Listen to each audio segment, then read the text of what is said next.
Drejtuesi i prokurorisë posaçme kundër korrupsionit dhe krimit të organizuar, Altin Dumani, gjatë një diskutimi në Qendrën Europiane të Politikave, foli për vështirësitë me të cilat është përballur SPAK që prej krijimit në dhjetor të 2019-s si pjesë e reformës në drejtësi. Vështirësitë ishin të mëdha, presioni i madh i publikut që kërkonte rezultate, pasi SPAK-u shihej që prej krijimit si një shpresë për funksionimin e institucioneve dhe për t'i dhënë fund pandyshkueshmërisë, ndërsa pritshmëritë ishin të mëdha, realisht mundësitë tona ishin të kufizuara.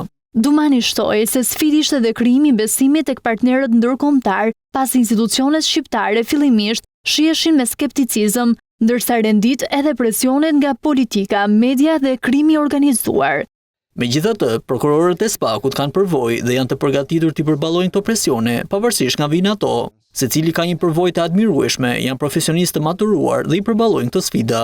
Në përfundim të mandatit të tij, ai theksoi zhvillimin e SPAK si një institucion model i reformës në drejtësi në Shqipëri, i ndërtuar mbi pavarësinë, profesionalizmin, qëndrueshmërinë institucionale, bashkëpunimin ndërkombëtar dhe besimin e publikut. Transformimi sistematik është i mundur kur një shoqëri zgjedh ndeshmërinë mbi cinizmin dhe kur institucionet ndërtohen jo për komoditet politik, por për shërbim publik. Giulio Veneri, zëvendës shef njësisë për strategjinë e zgjerimit dhe koordinimit në DigiNear, nënvizoi se rezultatet në rritje të SPAK përbëjnë një kontribut të rëndësishëm për rritjen e besueshmërisë së Shqipërisë në procesin e antarësimit drejt Bashkimit Evropian.